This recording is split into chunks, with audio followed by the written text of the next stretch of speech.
Bismillahirrahmanirrahim. Assalamu alaikum. My name is Ali Raza and welcome to Pen Gravity. इस lecture के अंदर हम करेंगे जो टुडे डॉन न्यूज़पेपर है उसके ओपिनियन का analysis with practice question and today is 1st of March 2024. Lecture जो है उसको डिलीवर करते हुए और इन ओपिनियंस को एनालाइज करते हुए जो हमारा मेन फोकस रहेगा वो रहेगा इन सब्जेक्ट्स के ऊपर जो कि बहुत इंपॉर्टेंट सब्जेक्ट्स हैं कम्पिटिटिव एग्जाम्स के। जैसे इंग्लिश ऐसे के ऊपर हमारा फोकस रहेगा कि वो वाला डाटा आपके साथ डिस्कस किया जाए जो इन एग्जाम्स के जो सीएसएस या पीएमएस के एग्जाम्स के पर्सपेक्टिव में इंपॉर्टेंट है। करंट अफेयर्स पर हमारा फोकस रहेगा, पाकिस्तान अफेयर्स पर, सोशल साइंसेस के जो आपके ऑप्शनल सब्जेक्ट्स हैं उनके जो जनरल कैटेगरी के एरियाज हैं उनके ऊपर हमारा फोकस रहेगा एंड स्पेशली क्रिटिकल अप्रोच जो है आपकी डेवलप की जाएगी और आर्गुमेंट बिल्डिंग अप्रोच जो है उसकी डेवलपमेंट के ऊपर वर्क किया जाएगा। एंड अल्टीमेटली ये जो दो अप्रोचेस हैं they are very much important regarding whole comparative exam and specially आपके इंग्लिश ऐसे के लिए एंड देन आपका जो फाइनल इंटरव्यू है उसके लिए। ये रहा आपका जो टुडे डॉन न्यूज़पेपर है उसके एडिटोरियल्स और ओपिनियन वाला सेक्शन। इसके अंदर 1, 2 एंड 3 ये तीन आपके एडिटोरियल्स होते हैं जिनका जो लेक्चर है वो आपको यूट्यूब चैनल पर आपको मिल जाता है। बाकी रहे आपके ओपिनियन वाला सेक्शन। ओपिनियन वाले सेक्शन के अंदर 1, 2, 3 एंड 4 ये डेली 4 जो ओपिनियन है इनको एनालाइज किया जाता है। इनके अंदर जो राइटर्स हैं वो मुख्तलिफ किस्म की जो डिमेंशंस हैं मुख्तलिफ इश्यूज के ऊपर उनको एक्सप्लेन करते हैं जिससे आपका मेच्योरिटी लेवल जो है वो इम्प्रूव होता है। एंड इंशाल्लाह आज भी आपको इस लेक्चर के बाद कई चीज़ें सीखने को मिलेंगी and it is a paid lecture. और अगर आपने स्टिल रजिस्ट्रेशन नहीं करवाई तो इस नंबर पर व्हाट्सअप करके आप रजिस्ट्रेशन करवा सकते हैं। चार्जेस इस वेरी मुनासिब से रखे हैं बिल्कुल ताकि मैक्सिमम जो स्टूडेंट्स हैं इससे बेनिफिट हासिल कर सकें। कराची डायरी ये जो ओपिनियन है होल का होल इसके अंदर अगर मैं वैसे कहूं पेपर के पर्सपेक्टिव में डायरेक्टली कि कहाँ खड़ा है किस काम आएगा तो डायरेक्टली तो ये फिट नहीं होता। क्यों? क्योंकि इसके अंदर जैसे इसके नाम से जाहिर है कराची डायरी, तो इसमें क्या राइटर करता है जो कराची सिटी है पाकिस्तान का उसके बारे में मुख्तलिफ किस्म की बातें करता है। तो वैसे तो ठीक है जर्नल सा एक ये ओपिनियन उसने लिखा है, कोई स्पेसिफिक जो चीज है उसके ऊपर फोकस नहीं किया, बस उसने ये एक चीज जो है कहा है कि what a lovely vibrant and diverse city Karachi is, there is always a lot going on in the city. के बड़ा प्यारा सा शहर है जी कराची। प्यारा कैसे है? मुख्तलिफ डिमेंशंस आपके साथ डिस्कस करता है। लेकिन इस ओपिनियन को पढ़ने के बाद और इसकी डिस्कशन के बाद आपको जो है कराची की जो बारे में पता चलेगा और सोसाइटी जो हमारी है यानी कि जैसे लाहौर है, कराची है, हमारी जो पाकिस्तान की सोसाइटी है। कराची पाकिस्तान का सबसे बड़ा शहर है, लाहौर दूसरे नंबर पर है पॉपुलेशन के हिसाब से। तो इसमें वो कुछ कंपैरिजन भी करता है और आपको पता चलता है कि पाकिस्तान की जो सोसाइटी है उसकी सोच क्या है।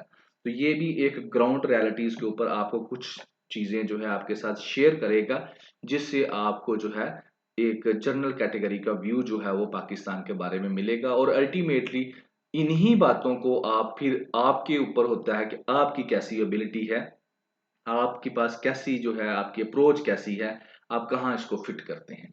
फिटिंग आपने खुद करनी है, ठीक है। कहता क्या है यानी कि कराची के बारे में बात होगी और बेसिकली फोकस उसका रहेगा कराची सिटी के ऊपर। तो कहता क्या है, सबसे पहले जो कहता ये है कि जो कराची है ये एक कमर्शियल एंड बिजनेस एक्टिविटी है, कंट्री के अंदर हब है।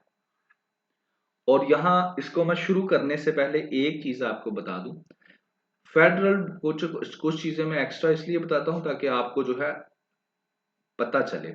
FBR federal of board of revenue जो पाकिस्तान का आपको पता है ये टैक्स कलेक्शन करता है, रेवेन्यू कलेक्शन करता है। रेवेन्यू कलेक्शन में सबसे जो पहला नंबर है वो है पाकिस्तान में सिंध का, देन पंजाब। मतलब कि सबसे ज्यादा जो रेवेन्यू की कलेक्शन होती है वो सिंध से होती है। सिंध से क्यों होती है? बिकॉज सिंध पोर्ट सिटी है, और सिंध के अंदर जो है Karachi is very much important city. तो सिंध जो है आपकी जो पाकिस्तान की रेवेन्यू कलेक्शन है उसका 60 to 65% जो है वो सिंध से आता है, ठीक है। तो बाकी जो है वो दूसरे आपके पाकिस्तान से आता है, और उसकी एक रीजन ये है कि सिंध एक पोर्ट सिटी है, आपको पता है इंपोर्ट एक्सपोर्ट, और वहां से फिर टैक्स और दूसरी चीजें कलेक्शन होती है। एंड सिंध के अंदर जो सबसे इंपॉर्टेंट है वो है कराची।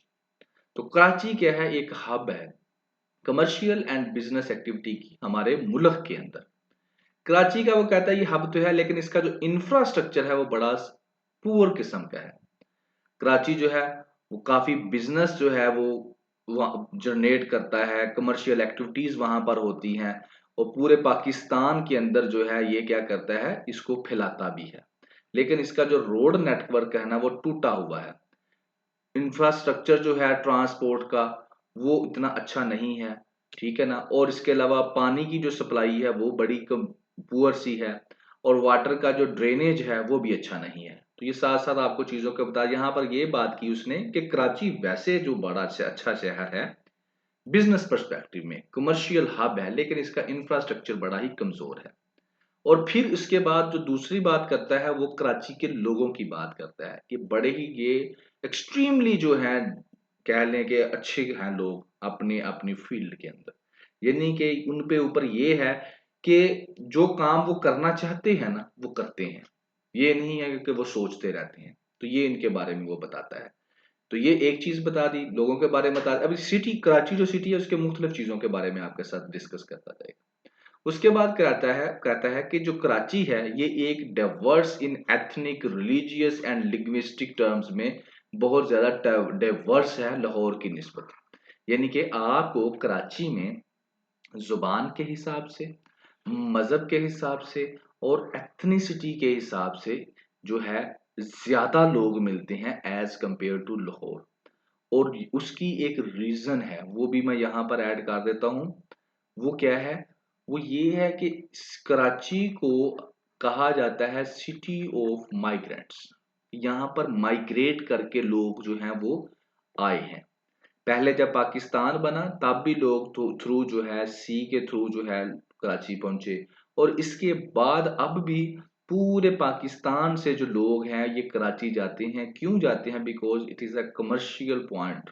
तो यहाँ पर पर लोग जाते हैं, तो इसलिए जो कराची का कल्चर है ना वो बहुत ज्यादा डाइवर्स है as compare to other cities. Karachi में आपको पठान भी मिलेगा, पंजाबी भी मिलेगा, बलोची भी मिलेगा, सिंधी भी मिलेगा, एंड मैनी अदर जो रीजन के हमारे लोग हैं वो सारे आपको कराची में मुख्तलिफ एक्टिविटीज के अंदर मसरूफ नजर आएंगे, ठीक है। तो इस वजह से वो कहता है कि लाहौर से कराची बहुत ज्यादा डाइवर्स है, जुबान के पर्सपेक्टिव में भी, मजहब के पर्सपेक्टिव में भी। हिंदू भी आपको पता है हैदराबाद के इलाके में उधर हिंदू भी बहुत ज्यादा है कराची में, ठीक। उसके बाद कहता है कि जो कराची के लोग हैं are less interested in finding out who you are and where you are from. ये लोग वहां पर पसंद ही नहीं करते किसी के बारे में ज्यादा जानना कि आपका तल्लुक कहाँ से है, आप क्या करते हो, सारे अपने काम में मसरूफ हैं। और फीमेल्स राइटर अपने बारे में बताता है कि जो मेरी फीमेल फ्रेंड्स हैं उन्होंने मुझे बताया है कि यहाँ पर लोग जो है ना हमें ज्यादा नहीं घूरते, कराची में लोग हमें कम घूरते हैं लाहौर की निस्बत। यानी कि लोग इतने जो हैं वो अपने काम में मगन है कि औरतों को ज्यादा घूरते नहीं है, छेड़ते नहीं है, तंग नहीं करते हैं। तो लाहौर की निस्बत कम वो उसको औरतों को घूरते हैं। सर्विस कल्चर जो है वो कराची का ओरिएंटेशन जो है वो बड़ी अच्छे लेवल की है। यानी कि यहाँ पर जो भी कोई काम कर रहा है वो उसकी सर्विस का जो लेवल है वो बहुत अच्छा है। ऑफिस स्टाफ हो सकता है, सेल सर्विस वाले हो सकते हैं, ठीक है, कोई शॉप वाला हो सकता है, रेस्टोरेंट वाला हो सकता है। इनकी जो डीलिंग है ना लोगों के साथ वो बड़ी अच्छी है। और इसके अलावा जो सप्लाई ये करते हैं चीजें उनकी चेन बड़ी स्ट्रांग है। प्रोफेशनलिज्म का एक लेवल इनके पास है, और ये प्रोफेशनल जो तरीके से इंटरेक्शन भी करते हैं। मतलब कि जो कराची है यहाँ पर बसने वाले लोग बेशक उनका किसी भी पाकिस्तान के एरिए से ताल्लुक हो, लेकिन कराची में जब वो अपना काम करते हैं तो उनकी सर्विस बहुत अच्छी है कराची के शहर की, और उनका जो प्रोफेशनल एक डीलिंग है वो बड़ी बेहतर है। सर्विस के अंदर वो कहता है बेटर क्वालिटी है और सस्ता भी है। कराची को वो कहता है कि ये सस्ता भी है, इसकी क्वालिटी भी अच्छी है। और कम्पीट इसकी वजह कहता है ये हो सकता है कि क्वालिटी भी अच्छी है और कराची जो है वो सस्ता भी है, और उसकी एक रीजन ये हो सकती है कंपटीशन। कंपटीशन बहुत ज्यादा है वहां पर, ठीक है ना। और इस वजह से इसकी क्वालिटी और प्राइसिंग, तो ये क्वेश्चन आपसे करता है कि ये भी तो एक वजह हो सकती है, क्या यही वजह है? और ये मैं यहाँ पर बताता हूँ कि ये वाकई ही जो कंपटीशन है ना मार्केट के अंदर, वो एक तो क्वालिटी चीज की बेहतर कर देता है, और दूसरा काम वो ये करता है कि कंपटीशन की वजह से प्राइस जो है वो नीचे आ जाती है। और यहाँ पर मैं आपके एग्जांपल दूंगा टेली कम्युनिकेशन की। पाकिस्तान में जो टेली कम्युनिकेशन है उसकी एग्जांपल दूंगा। पहले यहाँ पर जैज था, ठीक है, फिर टेलीनोर आ गया, फिर वारत, फिर जोंग, कंपनियां आती गई। और इस वजह से फिर क्या हुआ, इनके दरमियान कंपटीशन बढ़ गया। और जब कंपटीशन बढ़ गया तो फिर आपको एक चीज आपके सामने आई कि इनके जो पैकेजेस हैं वो सस्ते होना शुरू हो गए, ठीक है। हर एक अच्छी क्वालिटी देना चाहता है, लोअर प्राइस के अंदर देना चाहता है, तो उससे क्या होता है, मार्केट में जो है वो क्या होती है, सस्ती हो जाती है। और जब कंपटीशन मार्केट के अंदर होता है, और कंपटीशन हमेशा होता है प्राइवेट मार्केट के अंदर, प्राइवेट सेक्टर के अंदर, ठीक है। तो इसी तरह वो कराची की एग्जांपल देता है कि ये जो इनकी सर्विसेज की जो क्वालिटी बड़ी अच्छी है और ये सस्ते भी हैं, उसकी रीजन ये भी एक हो सकती है, ठीक है। और उसके अलावा कहता है कराची की मार्केट है भी बड़ी, बहुत बड़ी है, और कम्पिटेटिव भी है मोस्ट सर्विसेज के अंदर। तो इस वजह से ये दो चीजें हमको कराची में मिलती हैं, बेटर क्वालिटी और चीप सर्विस, ठीक हो गया। आगे वो कहता है, यहाँ पर जब वो खाने की बात करता है तो कहता है लाहौर वाले मुझसे नाराज ना हो ये बात सुनकर खाने के बारे में। तो कहता है मैं ये बताना चाहता हूँ कि कराची का जो खाना है ना, उस वहां पर वैरायटीज ज्यादा है, ठीक है, और टेस्ट भी है। मोर वैरायटी है, ठीक है, क्वालिटी भी अच्छी है, प्राइस भी अच्छी है, मुनासिब सी प्राइस है, और वैरायटी भी ज्यादा है। फिर और ये भी क्यों है, क्योंकि यहाँ पर जो मार्केट का साइज है और कंपटीशन बहुत ज्यादा है, तो इस वजह से ये भी चीज यहाँ पर मिलती है। फिर वहां के लोगों की बात करता है कि कराची के ज्यादातर लोग जो हैं वो जो वहां पर रहते हैं, जो अमीर लोग हैं, रिच रेजिडेंट्स हैं कराची में, बहुत रिच। अगर आप पाकिस्तान की बात करें ना कि सबसे ज्यादा अमीर लोग, तो आपको वो कहता है कराची में मिलेंगे। क्यों? क्योंकि यहाँ पर बिजनेस है, कमर्शियल हब है कराची, तो रिच इन कराची। और भी वहां पर एक चीज तो ये आपको बता देता है कि रिच हैं लोग वहां पर, लेकिन साथ साथ वो भी ये भी बताता है कि ये जो रिच लोग हैं ना कराची के, ये ऐसे नहीं है जिस तरह लाहौर वाले हैं, कि लाहौर में जो लोग जो रिच हैं ना वो शो शा करते हैं, ये जो हैं ये फ्लैशी नहीं है, यानी कि ज्यादा पंप एंड शो का इनका स्टाइल नहीं है कराची वालों का।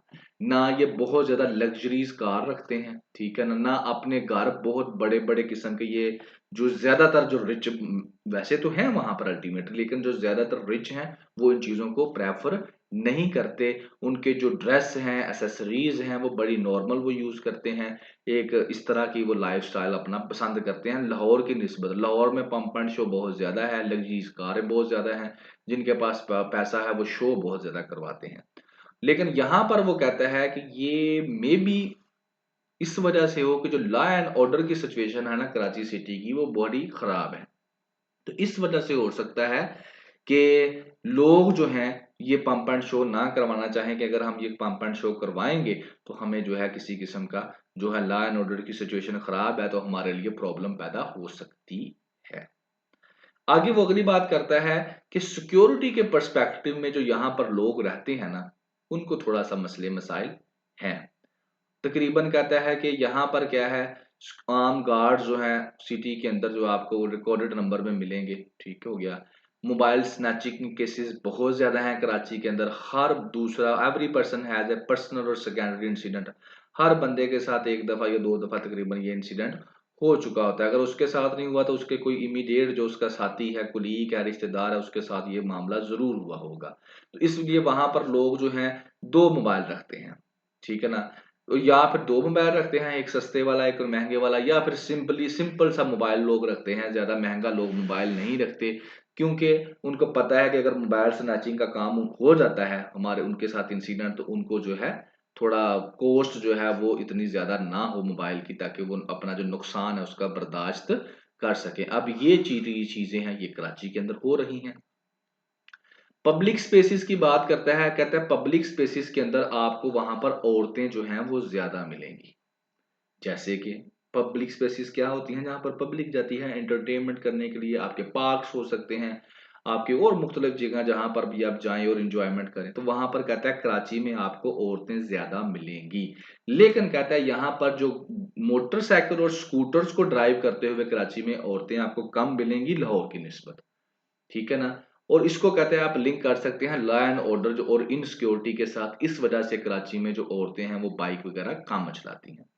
और उसके बाद फिलेंथ्रोपी जो आपके हैं, यानी कि जिस तरह से हमारे थे ईदी साहब थे जो ये काम करते थे।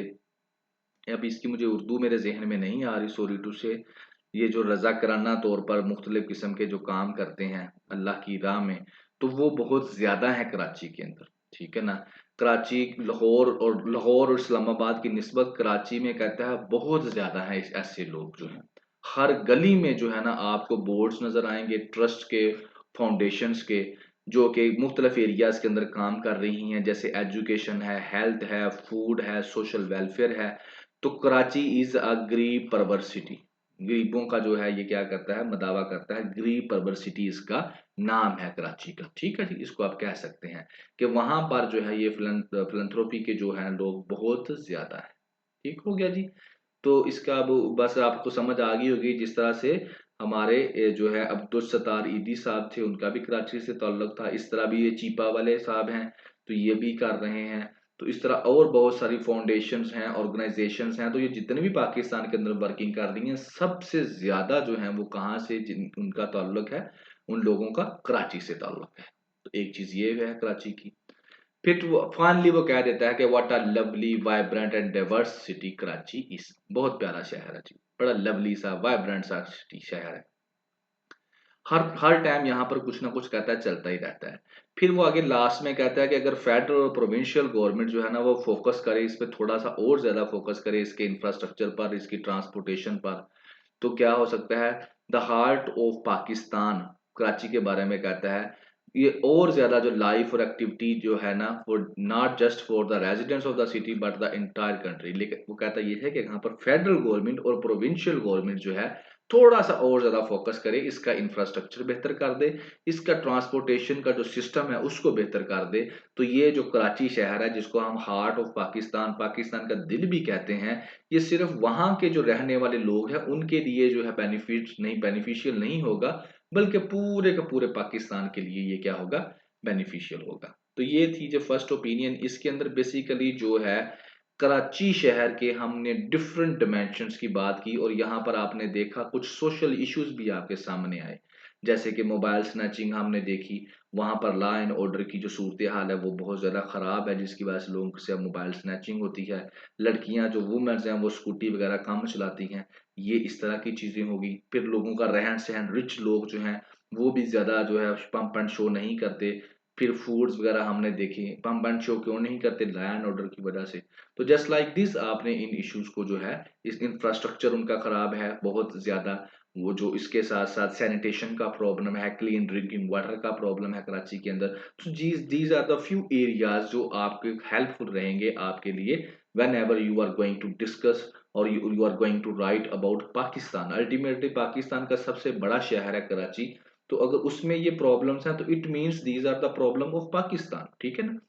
तो इस तरह से आप लोग जो है इस डाटे को फ्यूचर के अंदर कहीं भी यूज कर सकते हैं। तो बस इस चीजों को आप सुना करें और बस अब्जॉर्ब करें। जरूरी नहीं हर चीज को नोट कर डोंट लिखना है आपने, लिख लिख के जो बहुत ज्यादा इंपॉर्टेंट हो, जो आपको हिट करे कि that is different, that is new, उसको एक लाइन में, दो लाइन में लिख लें। और बाकी को कोशिश करें अब्जॉर्ब करने की कोशिश करें कि जब आप एग्जाम में जाएं जरा पेन हो आपके पास, ज्यादा टेंशन ना हो, तो फिर ही ऐसा जो है ना वो पास होता है। ठीक है हो गया जी। और यहाँ पर मैं एक बात और कह दूं, ऐसे जो है ना बेसिकली जो बच्चे हैं इसको डील करते हैं जस्ट लाइक दिस। जिस तरह आप लोग क्वेश्चन नहीं याद करके जाते, आपने जो है कोर्स आउटलाइन जो है होती है आपकी, ठीक है ना, मुख्तलिफ जो आपके ऑप्शनल सब्जेक्ट्स हैं, कंपलसरी सब्जेक्ट्स हैं, स्पेशली जो आपके ऑप्शनल सब्जेक्ट्स हैं, बच्चे ना आप लोग ऐसे को भी ऐसे डील करते हो कि मैं डेमोक्रेसी के ऊपर 5 पॉइंट याद कर लूं। ठीक है।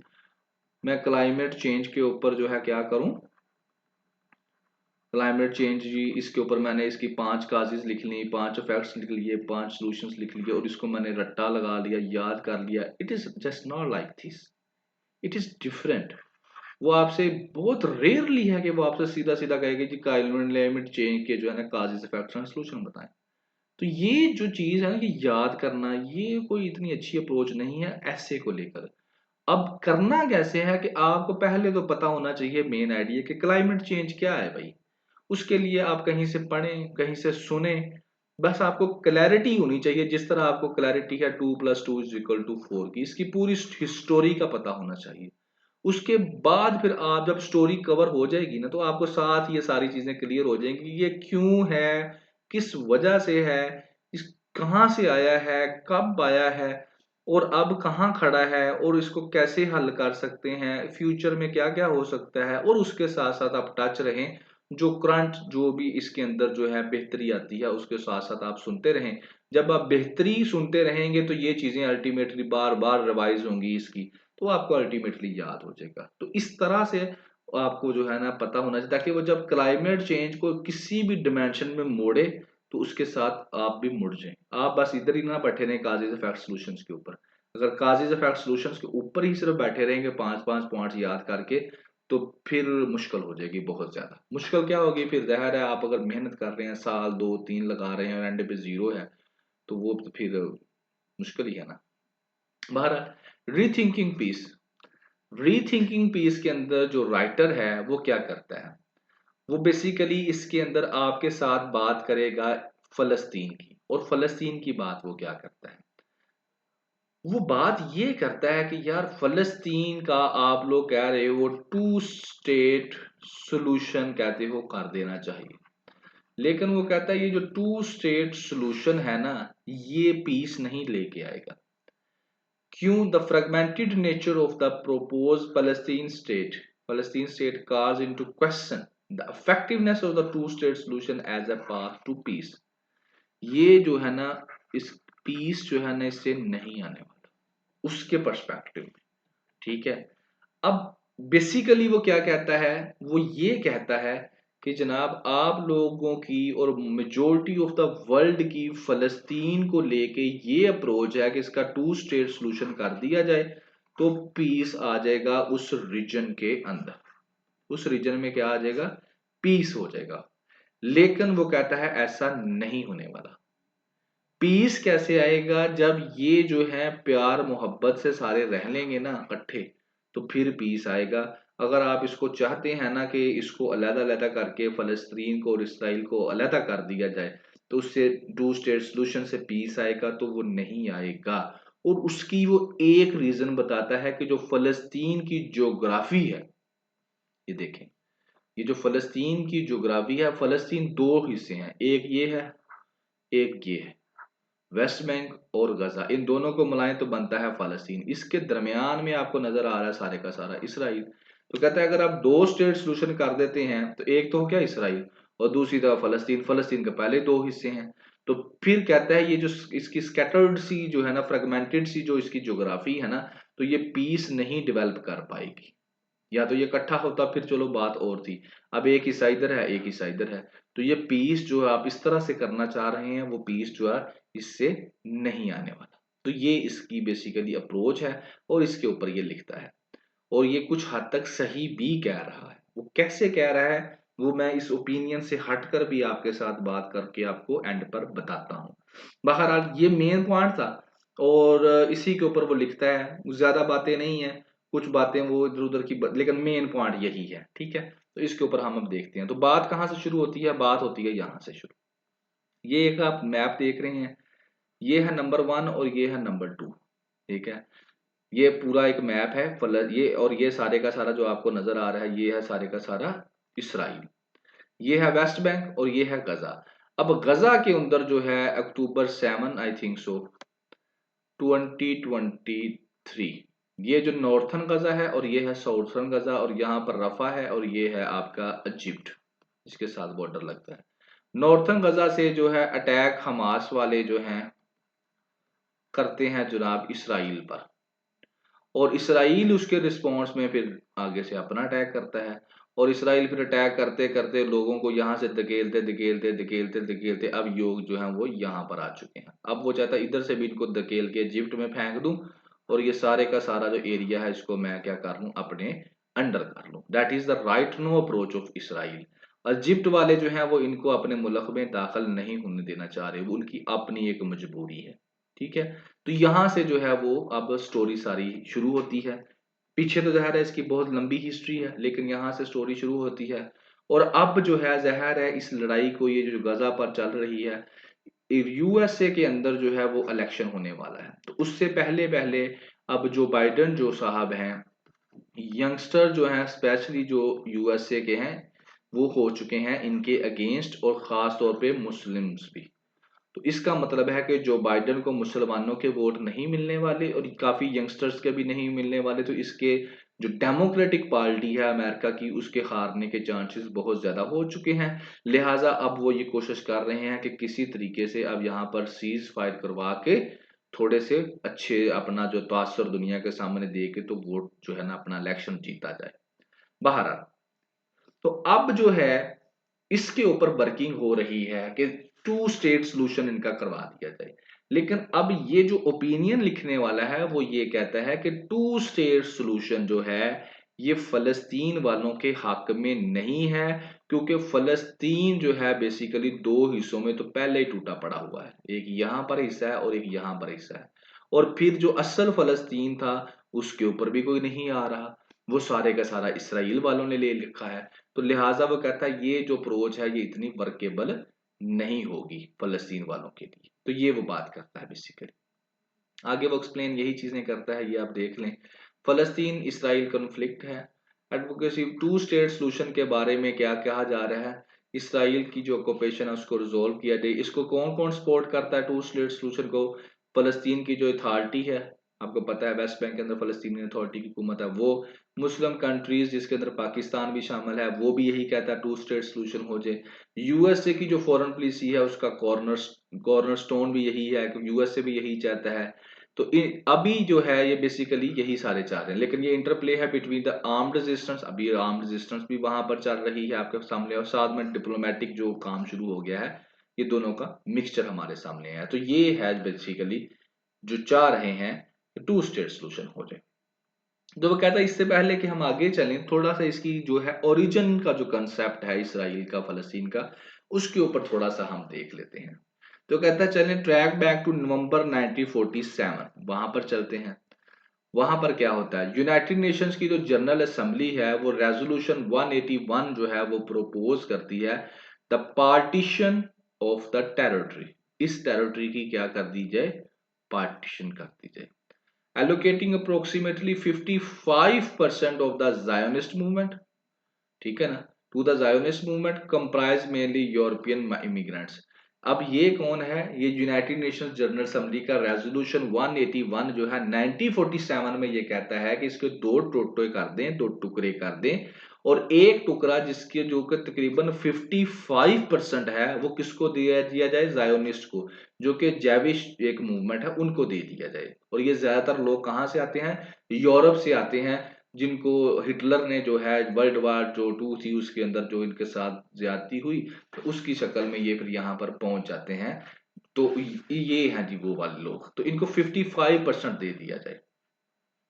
और इस वजह से जो है इसके बाद जो है declaration of the state of Israel 1948 जो है ये शुरू होता है। 1948 को क्या होती है, स्टेट मान जाती है। पहले यहाँ पर कोई ऐसी बात नहीं थी। Within the territory recognised by as फलस्तीन, उन टेरिटरीज के अंदर जो पहले फलस्तीन की थी, तो उनके अंदर ये कहते हैं जी बना दिया जाए।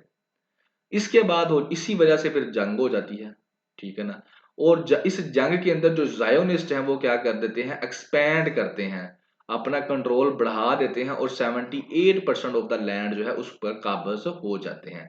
पहले कहा जा रहा था, यूएनओ कह रही थी कि 55% इनको लैंड दे के तो दो मुल्क बना दो, 45% जो है वो फलस्तीन वालों को दे दो, 55% किनको दे दो, इसराइल वालों को दे दो। और इसी वजह इसके बाद ही जो है ये 1947 में रेजोल्यूशन पेश किया गया 181, और उसके बाद 1948 के अंदर ही ये जो है ये समझ लें स्टेट ऑफ इसराइल जो है उसको डिक्लेयर किया जाता है कि ये है। और फिर जब इसको रेजिस्ट किया जाता है, इस यूएनओ को जो है ये वाला कि जनाब ये गलत है, तो फिर एक बार लड़ाई शुरू हो जाती है और उस लड़ाई के अंदर ये जिनको 55% देना था, ये 78% हिस्से के ऊपर क्या हो जाते हैं, काबज हो जाते हैं। और इसको मैं अगर मैप से दिखाऊं तो ये आपके सामने है। ये जी आपका फलस्तीन है 1946 का, जब ये लोग जो हैं अभी यहाँ पर नहीं आए थे, थोड़े थोड़े आए थे माइग्रेट कर करके। 1914 आपको पता है वहां से गेम शुरू होती है। तो ये यहाँ पर आपके सामने है, ये फलस्तीन था। उसके बाद यूनाइटेड नेशन जो प्लान देती है 1947 में, तो वो क्या कहती है कि 55% इनको दे दो। लेकिन ये जो है नहीं मानते, लड़ाई शुरू हो जाती है। उस लड़ाई के तो क्या, उस लड़ाई में इसराइल अपनी कर लेता है एक्सपेंशन। तो एक्सपेंशन करने के बाद ये देखें 78% एरिया के ऊपर तकरीबन ये क्या हो जाता है, काबज हो जाता है। और ये 1949 से लेकर 1967 तक ऐसे ही होता है। और उसके बाद ये फर्दर एक्सपेंशन करता जाता है और अब जो है ये आपके सामने सूरत हाल है ये थोड़ी सी। So that is the present situation. अब इस प्रेजेंट सिचुएशन के ऊपर जो है ना वो इसको कह रहे हैं पार्टीशन कर दी जाए। और अगर इस प्रेजेंट सिचुएशन के ऊपर पार्टीशन कर दी जाती है तो जो है ना सिर्फ 22% एरिया जो है ना तकरीबन वो मिलता है फलस्तीन वालों को, सिर्फ 22%।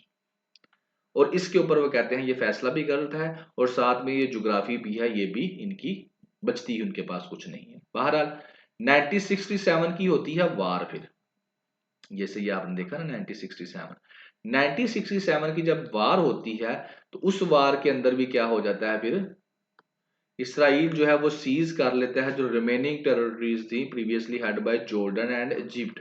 जॉर्डन एंड इजिप्ट की जो टेरिटरीज थी उनको भी वो क्या कर लेता है, सीज कर लेता है। वो कौन सी टेरिटरीज थी, ये देखें यहां तक है इसराइल और ये है इजिप्ट। इसकी ये वाला हिस्सा जो है सिनाई, ये भी कवर कर लेता है। कब, जब ये वार होती है 1967 की, 1967 की जब जंग होती है तब। और साथ में ये है आपका गोलन हाइट्स जो कि सीरिया का, इन दोनों के ऊपर भी ये काबज हो जाता है इसराइल 1967 की लड़ाई में।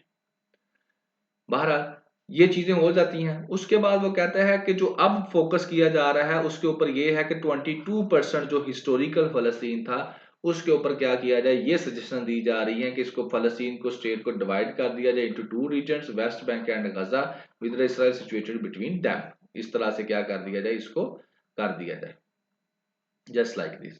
कि ये जो है तकरीबन फिर कितना बचेगा, सिर्फ 22% जो है वो बचेगा। और ये राय दी जा रही है ये वेस्ट बैंक और गजा के अंदर डिवाइड कर दिया जाए और बीच में कौन हो जाएगा, आपका इसराइल साहब हो जाएंगे। ठीक है, बहरहाल ये बात होगी इतनी। अब यहां पर मैं आपको थोड़ी सी एक्स्ट्रा बता देता हूं। 1967 में जब जंग हो जाती है ना 1967 में, और ये कब्जा कर लेते हैं ये सेनाई के ऊपर भी और फिर सीरिया के ऊपर की जो गोलन हाइट्स है। सेनाई इजिप्ट का एरिया है, यहाँ पर है सुइज कनाल, इसके ऊपर भी इन इसराइल वालों की नजर है। और ये गोलन हाइट्स का एरिया है, ये है सीरिया के पास। तो इन दोनों के ऊपर ये काबज हो जाते हैं 1967 में। उसके बाद आप एक ट्विस्ट आता है, और वो ट्विस्ट क्या था, वो आ जाता है 1967 में। जब ये हो जाता है तो फिर मुसलमान थोड़ा सा प्रॉब्लम में आ जाते हैं। तो फिर 1969 के अंदर, यानी कि 1967 में वो जंग हो जाती है। तो 1969 के अंदर मुसलमान क्या करते हैं, विद इन 2 इयर्स यानी कि क्या बना लेते हैं, ओआईसी बना लेते हैं। ठीक है, और ओआईसी का जो सेकंड जो है जो मतलब कि उसके बाद ओआईसी का यानी कि 1969 में ओआईसी बन जाती है। ठीक है, और जब ओआईसी बन जाती है, मुसलमानों की ये ऑर्गेनाइजेशन बन जाती है 2 साल के बाद, तो नेक्स्ट क्या होता है, फिर नेक्स्ट जंग होती है 1973 की। तो 1973 की जो जंग होती है उसमें मुसलमानों का थोड़ा सा पलड़ा हो जाता है भारी। और उसके अंदर फिर क्या होता है कि ये जो सेनाई का एरिया था जिसको जो है इन्होंने जिसके ऊपर काबज थे इसराइल वाले, ये वाला सेनाई का और ये वाला गोलन हाइट्स का, ये वापस इजिप्ट को दे दिया जाता है और ये वापस सीरिया को दे दिया जाता है। तो ये एक रिकवरी आप कह सकते हैं कि 1973 की जंग में हो जाती है मुसलमानों को। बहरहाल करंट सिचुएशन जो है वो ये है। अब इस करंट सिचुएशन के ऊपर वो कह रहे हैं कि 22% एरिया जो है ये वाला जो वेस्ट बैंक का एरिया है और ये गजा का एरिया है, ये मुसलमानों को देके टू स्टेट सोल्यूशन कर दिया जाए और बीच में इसराइल जो आ जाएगा। और इसके ऊपर जो दानशवर हैं, जो समझदार लोग हैं, वो ये कह रहे हैं कि ये जो है किसी तरह भी मुसलमानों के, इस फलस्तीन वालों के बेनिफिट में नहीं है चीज। और उसकी वो बड़ी रीजन ये बताते हैं कि इस तरह करने से क्या होगा, कभी भी अमन पैदा नहीं हो सकता। अमन पैदा करना है तो फिर इन सब को जो है मिलकर रहना पड़ेगा। उसकी रीजन ये कि 22% लेकर वो क्या करेंगे लोग। आपने उनका सारे का सारा ले लिया जो उनका था, या तो फिर उनको सारा दो ना जो उनका बनता है। नहीं तो फिर क्या करो, उनके साथ रिकॉन्सिलिएशन करो, सुलह करो, सफाई करो, उनके राइट्स उनको दो। और इसके ऊपर वो ये भी डिस्कस करता है कि यहाँ पर क्या है कि विद इन इसराइल भी जो है कुछ फोर्सेस जो हैं वो उठ रही हैं। और वो फोर्सेस क्या है कि इसराइल के अंदर भी लोग जो हैं वो थोड़ा सा बोल रहे हैं अपनी राइट्स को लेकर। ठीक है ना। और यही बात वो यहाँ पर करता है कि जो इफेक्टिवनेस है ना इसकी, कि ये वाला जो सोल्यूशन बताया है ये कोई सोल्यूशन अच्छा नहीं है। इसकी effectiveness of the two state solution जो है वो, उससे पीस नहीं आ सकता। और ये एक फ्लॉड सी पॉलिसी है। ठीक है ना। और यही बस वो बात जो है मेन इसके अंदर करता है। बहरहाल वो यहाँ पर एक और चीज आपके साथ कहता है कि बहुत सारे जो फलस्तीनियन हैं उन्होंने अपना पर्सपेक्टिव जो है ना टू स्टेट सोल्यूशन से उन्होंने क्या कर दिया है, शिफ्ट कर दिया है। ठीक है ना। और अब जो है एक और भी एक growing demand for right with in state of Israel itself. Israel के अंदर भी अब राइट्स की डिमांड होनी शुरू हो गई है। जैसे कि हेल्थ केयर सिस्टम के ऊपर, एजुकेशन की अपॉर्चुनिटीज के ऊपर, बेटर क्वालिटी ऑफ लाइफ के ऊपर। तो ये वो चाह रहे हैं हम इसराइल वाले कि हमारे जो राइट्स हैं हमको दिए जाएं। अब ये जो इमर्जिंग मूवमेंट है ना, जो इन राइट्स को जो है वो मांग रही है, वो बेसिकली जो है क्या हो रही है, अब इसराइल के लिए एक थ्रेट बन चुकी है, जो जायोनिस्ट आइडियोलॉजी वाले हैं। अब ये जो लोग हैं ना, जो इसराइल के अंदर से ये जो मूवमेंट उठ रही है, जो कि अपना अच्छा कहती है, हेल्थ केयर सिस्टम हो, एजुकेशन की अपॉर्चुनिटीज अच्छी हों, क्वालिटी ऑफ लाइफ बेहतर हो, वो यही कहती है कि ये जंग जो आप लोगों ने छेड़ी हुई है ना इस जायोनिस्ट आइडियोलॉजी को लेकर, इसको खत्म करो और सब जो है मिलजुल कर रहे। और इसी में हम सब की बेहतरी है। और सारे राइटर भी यही कहते हैं। आगे वो एक और बात करता है कि इंटरनेशनल कोर्ट ऑफ जस्टिस के अंदर होती है डिबेट। आपको पता है इंटरनेशनल कोर्ट ऑफ जस्टिस के अंदर साउथ अफ्रीका जो है वो केस लेकर गया है। और उसने जाकर वहां पर केस जो है किया है इसराइल के अगेंस्ट, कि इसने क्या किया है, वायलेशंस की हैं इंटरनेशनल लॉ की, वार क्राइम्स इसने किए हैं, ये जो इसने फलस्तीन वालों की जानें दी हैं। तो साउथ अफ्रीका ने इंटरनेशनल कोर्ट ऑफ जस्टिस के अंदर साउथ इसके अगेंस्ट जो है इसराइल के अपना केस पुटअप किया है।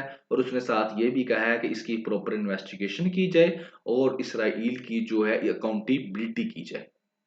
तो यहां पर ही ये डिबेट जब होती है, तो ये जो आर्म स्ट्रगल थी, जो फलस्तीन वालों की आर्म स्ट्रगल थी, जिन्होंने अपने हक के लिए जो ये आर्म स्ट्रगल की है, इंटरनेशनल लॉ ने कहा है, रिकॉग्नाइज किया है कि ये वाकई जायज है, ये नजायज नहीं है।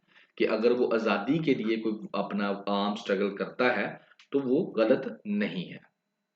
बहरहाल वो कहता है कि ये जो डिस्प्यूट है ना इसराइल और फलस्तीन के कन्फ्लिक्ट का, ये रिजोल्व नहीं हो सकता इस तरह से आम लड़ाई की शक्ल में, वायलेंस से। ये कभी भी यहाँ पर पीस नहीं आ सकता, जो मर्जी हो जाए। बेशक इसराइल वाले फलस्तीन वालों के अगेंस्ट अटैक करें या फलस्तीन वाले इसराइल वालों पर अटैक करें, पीस नहीं आ सकता बहरहाल इस तरह की सूरत हाल से। और यहाँ पर फाइनली जो फलस्तीन के एक इंटेलेक्चुअल हैं सारी नुसेबा, वो यही बात करते हैं कि ये जो सेपरेट करने वाली बात है ना फलस्तीन स्टेट की, ठीक है ना, ये बिल्कुल भी जो है ना, बिल्कुल भी गलत है। इससे कुछ नहीं मिलने वाला। ये जो साइकिल ऑफ डिवीजन आप लोग कह रहे हैं ना, इससे पीस का जो प्रोसेस है ना वो डिस्टर्ब होगा। तो लिहाजा बेहतर ये है कि हारमोनी के साथ हारमोनी को प्रायोरिटाइज किया जाए। ठीक है ना। रीजन के अंदर जो है साइकिल ऑफ डिवीजन और कन्फ्लिक्ट को क्या किया जाए, इसको बंद किया जाए। आप डिवीजन वगैरह ना करें, आप जो है मिलकर रहने की बात करें, तो ही वही फलस्तीन वालों के हक में बेहतर है। तो बहरहाल फलस्तीन में पीस के लिए पूरी दुनिया कह रही है टू स्टेट सोल्यूशन, बट इसके बाद भी ये पीस नहीं आने वाला। और उसकी रीजन है, पहली बात है कि 22% जो एरिया है सिर्फ फलस्तीन वालों को, जो उनका ओरिजिनल जिसके ऊपर उनका हक था, उसमें से 22% सिर्फ उनको मिलेगा, अगर मिलता भी है। और अगर मिल भी जाता है तो उसके बाद भी ये जो एक्टिविटीज हैं ये बंद नहीं होंगी। अब इसमें जो है डिबेट जो है उसने की है, एक्सप्लेन किया है, और उन्होंने राइटर्स ने यही कहा है कि मिलजुल कर अगर ये ऐसा कोई बंदोबस्त कर दिया जाए, तो जैसे बताया है कि इसराइल के अंदर से वॉइसेस आ रही हैं, तो ये बेहतर रहेगा। बहरहाल यहां तक तो हो गया आपका ओपिनियन। अब इसी चीज के ऊपर मैं एक और चीज आपके साथ शेयर करना चाहूंगा, वो भी आप लोग सुन लें। ये तकरीबन काफी साल पुरानी बात है, जब मैंने एक बुक पढ़ी थी, और तब भी ये फलस्तीन और इशू का बड़ा इशू था। आपको पता है पुराना है, आए दिन कोई ना कोई अटैक्स होते रहते हैं। सो दैट टाइम जो बुक थी, दैट वाज द कम, आप कह सकते हैं कंपोज इस तरह की हुई थी कि उसके अंदर रिसर्च पेपर्स थे मुख्तलिफ राइटर्स के। तो वहां पर एक इसराइल का राइटर था, आई थिंक सो, या इंडिया का था, मुझे एग्जैक्ट याद नहीं है ना, तो बुक का नाम उसका। वहां पर ये जो इशू है ना फलस्तीन का इशू, इसके ऊपर डिबेट हुई इस तरह से कि उन्होंने इस फलस्तीन के इशू को लिंक किया विद पाकिस्तान के साथ, और इसी कहा कि होगा क्या। अब आप लोग भी सुन लें, एक और भी डिमेंशन है, दो डिमेंशन आपके साथ डिस्कस करूंगा, दोनों रिसर्च पेपर्स की डिफरेंट डिफरेंट थी। तो एक डिमेंशन ये थी पाकिस्तान ईस्ट एंड वेस्ट। अब आपको मैं दिखाता हूं, अब आप लोग देखें कि ये कितनी कहां तक दुनिया सोचती है। जब पाकिस्तान 1947 के अंदर बना, तो इसका एक पार्ट ये था और दूसरा पार्ट ये था। फिर क्या होता है, फॉल ऑफ ढाका 1971, ये बन जाता है जो आपका ईस्ट पाकिस्तान है, ये बन जाता है बांग्लादेश, और आपका ये जो वेस्ट पाकिस्तान है, अब ये आपका पाकिस्तान बन चुका है। एंड दैट्स इट, दो टोटे हो गया, अलहदा हो गया, अलहदा मुल्क बन गया। अब वो रिसर्चर यही बात कर रहा था कि जनाब जिस तरह से पाकिस्तान का ये हाल हुआ है ना, दो पीस हुए हैं, ये जो आपका फलस्तीन है ना, एक पार्ट ये है और दूसरा पार्ट ये है। तो इसमें क्या किया जाए, इसको इस तरह से किया जाए कि इसको टू स्टेट सोल्यूशन कर दिया जाए, ये सारा इसराइल वालों को दे दिया जाए और ये इनको दे दिया जाए। कहते जब इनको दे दिया जाएगा ना इनका हिस्सा, तो उसके बाद ये ज्यादा देर तक इकट्ठे नहीं रह सकेंगे। तो जिस तरह से पाकिस्तान का हाल हुआ था ना कि टूट के अलहदा हो गया था, इन द सेम फैशन ये भी टूट के दोनों अलहदा अलहदा हो जाएंगे। और जब ये टूट कर अलहदा अलहदा हो जाएंगे दोनों, तो फिर उसके बाद we can handle it in a better way. फिर हम इन दोनों को अलग-अलग डील करेंगे, और फिर आहिस्ता-आहिस्ता कुछ ऐसे मामलात हो जाएंगे वक़्त के साथ-साथ, दैट वी इसको हम दोबारा से अपना हिस्सा बना लेंगे। जिस तरह से पाकिस्तान जब बना था, तो मुख्तलिफ लोगों ने यही कहा था कि पाकिस्तान बन तो गया है लेकिन ये ज़्यादा देर चलेगा नहीं, और ये दोबारा वापस इंडिया के साथ ज़म हो जाएगा। तो इन द सेम फैशन उन्होंने क्या है, पहले तो ये पाकिस्तान की तरह टूटेगा, दो पीसे, इन दोनों की जो कॉमन गवर्नमेंट कभी भी नहीं बनेगी। इसकी अलहदा बनेगी, इसकी अलहदा बनेगी, ये दो मुल्क बन जाएंगे, सिंपल फलस्तीन नहीं रहेगा। जिस तरह ईस्ट पाकिस्तान वेस्ट पाकिस्तान बन गया ना, इस तरह से ये भी दो हिस्सों में टूट जाएगा और ये और ज्यादा कमजोर हो जाएंगे, और उसके बाद फिर ये जम हो जाएंगे हमारे अंदर ही, इसराइल के अंदर ही। एक बात तो ये हम मैंने उस वक़्त पढ़ी थी, और ये वाक़ई ही जो है that is a practical thing. और इस वज़ह से जो है टू स्टेट सॉल्यूशन जो है, क्योंकि जब टू स्टेट सॉल्यूशन करेंगे तो ये काम होगा, ठीक है ना? तो ये भी इस वज़ह से भी मैं कहता हूँ कि ये कुछ हद तक नुकसान में जाने वाला है, इतना अच्छा सॉल्यूशन नहीं है। हाँ, अगर करना है तो फिर सही वाला टू स्टेट सॉल्यूशन करें, कि जो उनकी टेरिटरी है, वाक़ई उनका जो ओरिजिनल हक है, तो उसके मुताबिक उनको जो है दिया जाए। ये नहीं है कि उनको थोड़ा-सा देकर, ये अब वाला देकर उनको वापस, ये है उनका 1946 वाला, फिर इसके मुताबिक उसकी पार्टीशन करके तो उनको दिया जाए। ना कि ये वाला जो 22% जो है अब वाला उनको देकर, तो उनको कहा जाए इट्स ओके। एक चीज़ तो ये। दूसरी चीज़ यहाँ पर है, वो है जनाब आपकी कश्मीर। कश्मीर के अंदर जो है बीजेपी वो क्या कर रही है? वो यूज़ कर रही है इसराइल के टैक्टिक्स। इसराइल क्या कर रहा है? इसराइल इल्लीगल सेटलमेंट्स कर रहा है, यहाँ अंदर घुसा हुआ है। आहिस्ता आहिस्ता क्या कर रहा है इसराइल, जिस तरह ये थी पिक्चर, ये आपने देखा, इलीगल सेटलमेंट्स यानी कि जो फलस्तीन वालों की जमीन है वहां पर घर बनाने शुरू किए हुए हैं, आहिस्ता आहिस्ता उनको अपने अंदर क्या कर रहा है, अब्जॉर्ब कर रहा है। इसी तरीके से जो कश्मीर के अंदर भी क्या किया गया, कश्मीर के अंदर भी ये प्रैक्टिस की जा रही है कि जो बीजेपी वाले हैं उन्होंने अभी जो अमेंडमेंट की है, उस अमेंडमेंट के बाद अब क्या होगा, उस अमेंडमेंट के बाद जो इंडिया के हिंदूज हैं वो कश्मीर में जगह खरीद सकेंगे, घर बना सकेंगे, वहां पर रह सकेंगे। तो अब इंडिया वाले क्या करेंगे, लोगों को कश्मीर की जमीन जो है वो खरीदने का मौका देंगे, लोग वहां पर जमीनें खरीदेंगे और आहिस्ता आहिस्ता कश्मीर जो है वह जहां पर मेजोरिटी है मुसलमानों की, वहां पर जो नॉन मुस्लिम्स हैं उनके घर बढ़ने शुरू हो जाएंगे और आहिस्ता आहिस्ता बहुत ज्यादा तादाद में वहां पर नॉन मुस्लिम हो जाएंगे। तो फिर क्या होगा, जो मुसलमान कश्मीर के अंदर मेजोरिटी में थे वो माइनॉरिटी में कन्वर्ट हो जाएंगे, और उसको जब माइनॉरिटी में कन्वर्ट हो जाएंगे तो फिर वो जो आवाज है आजादी की वो दब जाएगी। और ये काम भी उसी तरीके से प्रैक्टिस किया जा रहा है, कहां पर, इसराइल के अंदर। इलीगल सेटलमेंट्स जिसको हम बोलते हैं, कि जिन एरियाज के अंदर मुसलमान हैं वहां पर ये क्या कर रहे हैं, मुख्तलिफ किस्म की सोसाइटीज आहिस्ता आहिस्ता बनाकर वहां पर अपने इसराइल वालों को बसा रहे हैं। और इसी इन द सेम फैशन जो है क्या कर रहा है कि कश्मीर के अंदर भी यही चीज प्रैक्टिस की जा रही है। होप आपको इससे कई चीजें जो हैं वो सीखने को मिली होंगी। रिजॉल्विंग कॉन्फ्लिक्ट्स, अब रिजॉल्विंग कॉन्फ्लिक्ट्स में क्या है, इसमें है बेसिकली जो बात है ये रिलीजन के ऊपर आप कह सकते हैं आपका जो है टॉपिक है। इसके अंदर वो बात ये करते हैं कि जो फैमिलीज है ना उनके साथ आपने अपना ताल्लुक नहीं तोड़ना। इस्लाम जो है वो कहता है कि अगर कन्फ्लिक्ट हो गया है तो उसको रिजोल्व कर लो, लड़ाई झगड़ा हो गया तो उसको रिजोल्व कर लो, तो सोसाइटी इससे ग्रो करती है। तो इस अल्लाह ताला इस चीज को बिल्कुल पसंद नहीं करता कि आप अपने रिश्तेदारों के साथ क्या करें, ताल्लुक तोड़ दें।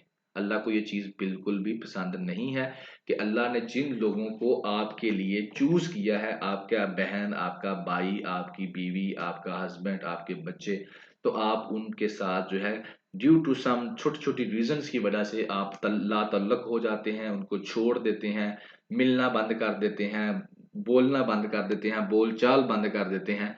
तो ये चीज जो है ये अल्लाह ताला को बिल्कुल भी पसंद नहीं है। तो एक चीज तो है रिलीजन के पर्सपेक्टिव में कि अल्लाह को पसंद नहीं है।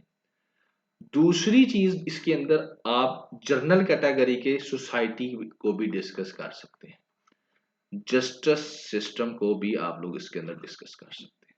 ठीक है, तो वो हम अब डिस्कस करते हैं, मेन आइडिया आपको मैंने दे दिया। अब बातें होंगी, सुनते जाएं। फैमिलीज, मेजर इश्यूज क्या है फैमिलीज के, लड़ाई क्यों होती है, इनहेरिटेंस की वजह से, जो आपके बाओजदाद का मालो दौलत है उसकी वजह से, financial and marriage related matters की वजह से, यही होती है घरों में एक पैसे ज्यादा कमा रहा है, कम कमा रहा है, लड़ाई हो जाती है। शादियों की वजह से लड़ाई होती है। ठीक है, तो ये कुछ मामला था जिनकी वजह से घरों में, फैमिलीज में लड़ाई होती रहती है। Made differences of opinion that leads to family dispute, छोटे छोटे डिफरेंसेस के ऊपर आप क्या कर देते हैं, एक दूसरे से बोलना शुरू कर छोड़ देते हैं। ठीक है ना, टॉलरेट नहीं करते दूसरे के व्यू को, अगर एक बंदे ने कोई काम बात कही है तो आप लोग उसको एक्सेप्ट करने की कोशिश नहीं करते। इसी तरह से disputes within families lead to unhappiness, disturb life and grief over time, ये आप सुनते जाएं बस। ठीक है ना, लड़ाई होने से क्या होता है, मैट्रिमोनियल डिस्प्यूट्स जो के होते हैं, आप इसको कह सकते हैं कि जो रिलेटेड टू मैरिज डिस्प्यूट्स हैं। ठीक है ना, ये हमारी सोसाइटी में बहुत ज्यादा है।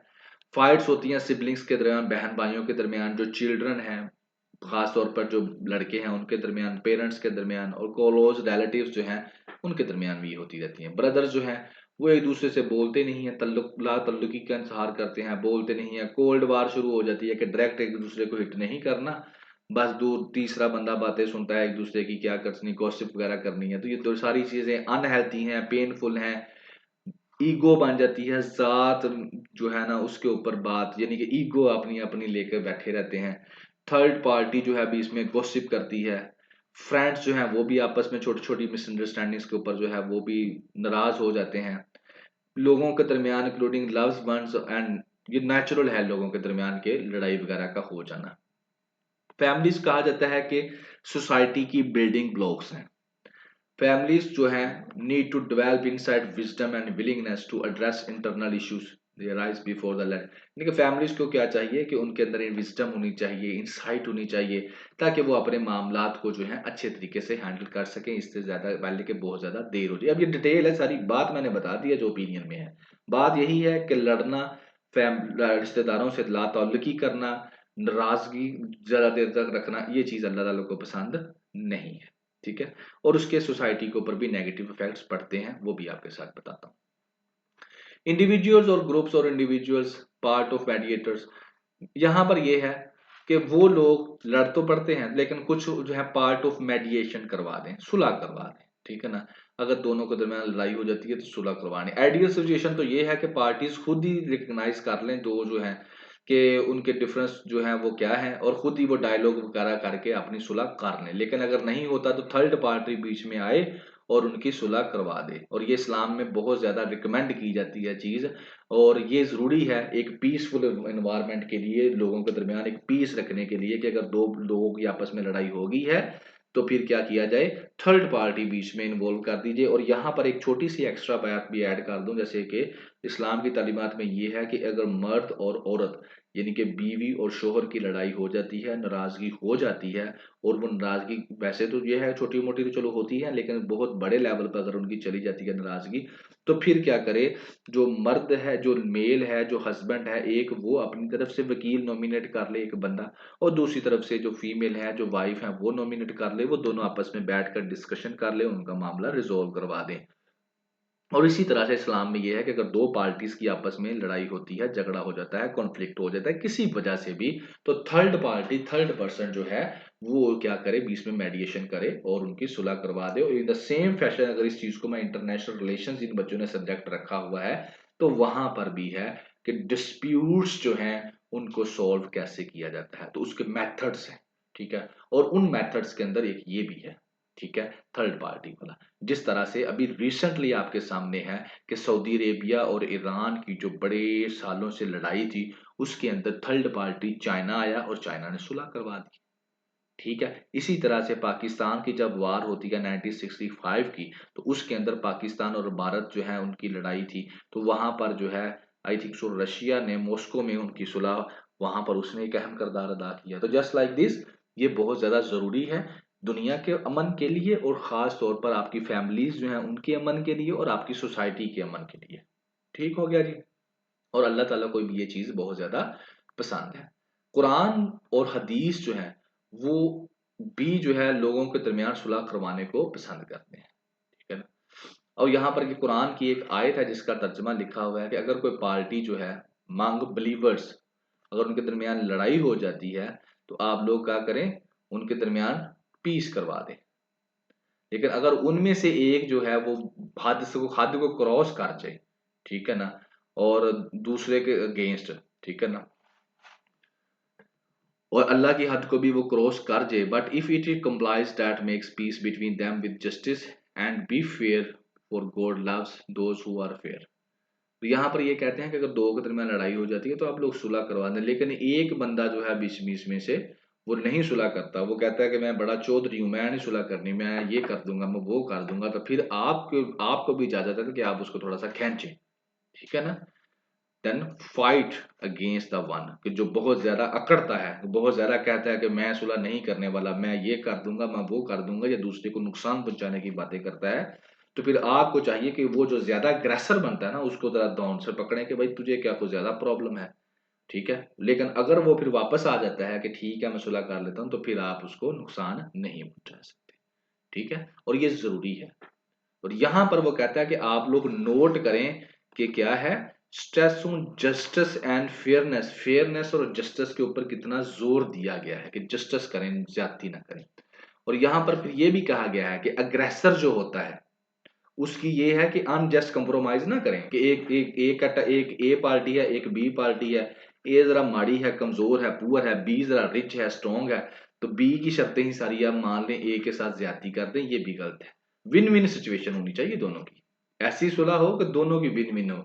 ये नहीं है कि ए जरा तगड़ा बंदा है, स्ट्रॉन्ग है, तो सारी की सारी बातें आप इसकी मान लें, और ये जो बी है और इसको आप कहें जी मैंने सुलह करवा दी, ये सुलह नहीं होती बेसिकली। है ना, और इसी तरह कहता है कि breaking off relationship between families is considered by God, Allah को ये बहुत बुरा लगता है कि जो है आप अपने जो है फैमिलीज के साथ रिलेशंस को क्या करें, तोड़ दें। इससे क्या होता है, इनटॉलरेंस पैदा होती है सोसाइटी के अंदर, फैमिलीज टूट जाती हैं, इसलिए इंटरवेंशन जो है वो बहुत ज्यादा जरूरी है। इसके मुख्तलिफ तरीके हैं जिनके आप सुलह करवा सकते हैं। एक तो मेडिएटर, मैंने जैसे आपको कहा, ठीक है ना। स्ट्रेटजीज हैं जिनको आप यूज करके फैमिलीज के मसले मसाइल जो है सोल्व करवाते हैं, तीसरा पर्सन बंदा बीच में आ जाता है, रिकॉन्सिलिएशन करवा सकते हैं, सुलह करवा सकते हैं। तो ये तरीके हैं। और इसके अलावा मेजर इंजरी, अगर किसी को नुकसान पहुंच गया है, ठीक है, तो वो माफ कर दे। अगर वो माफ कर देता है तो अल्लाह ताला को ये चीज बहुत ज्यादा पसंद है कि एक दो बंदे हैं जी, एक से किसी को नुकसान पहुंच गया है लेकिन वो अल्लाह की रजा के लिए उसे माफ कर देता है, तो अल्लाह ताला इस चीज को जो है वो बहुत ज्यादा पसंद करता है। और इसके अलावा लड़ाई झगड़े से वैसे ही अवॉइड करना चाहिए। प्रोफेट सल्लल्लाहु अलैहि वसल्लम ने भी फरमाया है, house in paradise is assured for one who avoids quarrel even if he is right. मैं श्योरिटी देता हूँ जन्नत में उस बंदे की, जन्नत की श्योरिटी देता हूँ जो कि हक पर भी हो लेकिन वो लड़ाई को प्रेफर ना करे। ये हदीस है जी। और उसके बाद जो कहते हैं जी, यहाँ पर फाइनल बात ये की जाती है कि दूसरी तरफ रिनाउंसिंग वंस राइट्स कंटिन्यूसली, कि दो बंदे हैं, एक लगातार दूसरे बंदे के राइट्स की वायलेशन करता जा रहा है, करता जा रहा है, तो आप लोग जो है एस्टेब्लिश करने के लिए पीस, ठीक है ना, तो आप उसकी फिर सुलह करवाते हैं, दूसरा फिर जो करता है, तो ये बिल्कुल गलत है। ये फिर जो है ना प्रिंसिपल्स ऑफ जस्टिस इक्विटी के खिलाफ है, फेयरनेस के खिलाफ है, ठीक है ना। इससे क्या होगा, अनजस्ट एक्टर्स जो है वो और को और ज्यादा जो है क्या मिलेगी, और ज्यादा हौसला अफजाई होगी। यानी कि ए है और बी है, बी ज्यादती कर रहा है ए के साथ, आप सुलह करवा देते हैं, वो दोबारा करता है वो, तो फिर इस बंदे की अकाउंटेबिलिटी होनी चाहिए, सुलह नहीं होनी चाहिए, इसको सजा देनी चाहिए, वरना इसका जो है और हौसला बढ़ेगा, कोई बात नहीं। तो यहाँ पर ही हजरत अली रजी अल्लाह तआला अन्हु कहते हैं कि डिस सर्विस टू एहसान goodness is exercising it in the wrong place, कि एहसान जो है करना बड़ी अच्छी बात है, लेकिन ये बहुत बुरी बात है अगर आप इसको गलत जगह पर, लोग किसी गलत बंदे के साथ एहसान करते हैं। तो बहरहाल फैमिली टाइज तोड़ देना, ब्रेक कर देना, तल्लक जो है तोड़ना, इस्लाम जो है इसको बिल्कुल पसंद नहीं करता और प्रेफर करता है कि आप लोग जो है इन लड़ाई झगड़ों को रिजॉल्व करें और पीस के साथ मिलजुल कर रहें। और इससे क्या होगा, सोसाइटी के अंदर अमन रहेगा, पीस रहेगा, और अल्टीमेटली वही सोसाइटी प्रोग्रेस करती है जिसके अंदर अमन होता है, पीस होता है, क्योंकि प्रोग्रेस के लिए अमन का होना बहुत जरूरी है। तो ये रहा इस ओपिनियन के अंदर। अब आ जाते हैं आपका नेक्स्ट, रूलिंग क्लास नॉर्मल। इसके अंदर कोई नई बात नहीं है जी, एक इंसिडेंट हुआ है, उस इंसिडेंट को पकड़ के ये करते हैं पाकिस्तान के साथ कनेक्ट, और आपके सामने दुनिया की एक लेकर आते हैं रियलिटी, और बताते ये हैं कि पाकिस्तान के अंदर जितनी भी पार्टीज हैं वो क्या कर रही हैं, हासिल कंपीट कर रही हैं आपस में, ताकि वो क्या करें, एस्टेब्लिशमेंट की फेवर ले सके, क्योंकि जब वो एस्टेब्लिशमेंट की फेवर उनको पाकिस्तान में मिल जाएगी तो अल्टीमेटली उनके लिए बड़ा बेनिफिशियल होगा। तो कहते क्या है, Pakistan is on fire, Pakistan आग पे खड़ा है, आग लगी हुई है पाकिस्तान में। इनकमिंग गवर्नमेंट जो है उसको, ज्यादातर जो लार्ज सेगमेंट्स हैं पाकिस्तान की पॉपुलेशन के, वो उसको इलीगल कह रहे हैं कि इलीगल है, लीगल नहीं है, गैर कानूनी तौर पे आई है, लोगों का जो है मैंडेट चोरी करके आई है। खास तौर पर यंग लोग जो हैं और एथनिक पेरिफेरीज, जो पेरिफेरी होती है ये सेंटर है, और इसके दूर दूर जो रहते हैं, यानी कि बलोचिस्तान, खैबर पख्तूनख्वा या दूसरे जो रूरल एरियाज हैं वो, और यंग पीपल वो ये कहते हैं कि ये जो गवर्नमेंट आ रही है ये क्या है, इलीगल गवर्नमेंट है, पीडीएम 2 है जी। और पीडीएम 2 के बारे में क्या करना है समझ लें, पाकिस्तान के अंदर पॉलिटिकल क्राइसिस जो है वो चल रहा है, पीडीएम 2 का मतलब ये। और यहां पर वो एक और बात शुरू कर देते हैं, यूएसए के एयरफोर्स का ऑफिसर है एरोन बुशनेल। अब ये बंदा क्या करता है, ये वाशिंगटन के अंदर जो इसराइल की एम्बेसी है ना, उसके बाहर अपने आप को आग लगा लेता है और मर जाता है। क्यों? क्योंकि ये प्रोटेस्ट करता है जो फलस्तीन के अंदर लोगों की जान ली जा रही है उसके अगेंस्ट।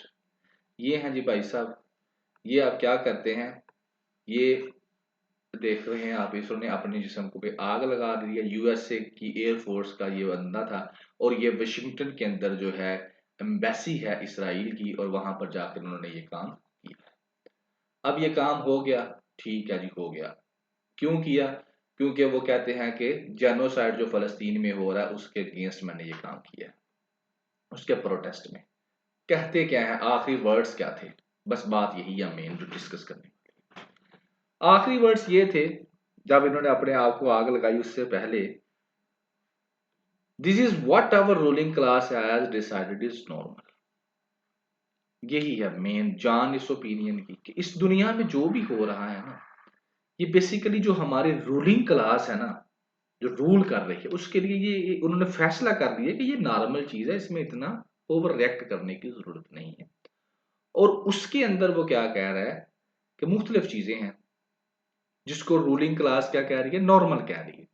जैसे स्टेट स्पॉन्सर्ड वायलेंस है अगेंस्ट ओप्रेसर पीपल, यानी कि स्टेट स्पॉन्सर्ड वायलेंस फलस्तीन में, फलस्तीन से लेकर बलूचिस्तान पर, कुर्दिस्तान से लेकर सीनीगल तक, बर्मा से लेकर यमन तक, यहाँ पर जहां जहां भी जो है वायलेंस हो रही है, लोगों को दबाया जा रहा है, उनके ह्यूमन राइट्स की वायलेशन हो रही है, स्टेट्स उसको स्पॉन्सर कर रही है, तो ये क्या है, रूलिंग क्लास के ने फैसला कर दिया, ये कोई बड़ी बात नहीं, नॉर्मल सी बात है।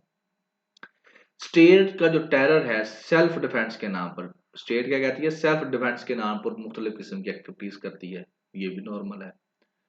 और इसके अलावा नेशनल सिक्योरिटी के नाम पर आप जो मर्जी करें, कोई भी स्टेट के अंदर नेशनल सिक्योरिटी के नाम पर आप इंसानों के ह्यूमन राइट्स की वायलेशन करें, वो भी नॉर्मल है। अब ये क्वेश्चन डिसाइड किया हुआ है ये आपकी लीड क्लास ने, आपकी रूलिंग क्लास ने, और रूलिंग क्लास का मतलब क्या है, आपकी स्टेट ने। तो ये बातें इंटरनेशनल लेवल की कलेक्ट करके फिर वो आता है पाकिस्तान पर, कहता है पाकिस्तान में भी तो यही हो रहा है। पहली बात वो कहता है कि पाकिस्तान में इलेक्शन हुए इलीगल, सबको पता, चोरी हुआ, चैलेंज हुआ, लेकिन फिर भी जो है वो आकर बैठ गए हैं पावर में। पहली बात तो ये। दूसरा कहता है फरवरी 8 के जब इलेक्शन हो गए हैं तो केयर टेकर गवर्नमेंट जिसे वो कहता है एस्टेब्लिशमेंट है बेसिकली, उसने क्या कर दिया है, जो ट्विटर है, जो एक्स है साइट, उसको बंद कर दिया। क्यों बंद कर दिया है? क्योंकि लोग जो हैं, ये जो इन्होंने किया है काम, सारे मामलात किए हैं, उसके खिलाफ लोग बोल रहे हैं। ये जो इलेक्शंस के अंदर रिगिंग हुई है, प्रोटेस्ट कर रहे हैं।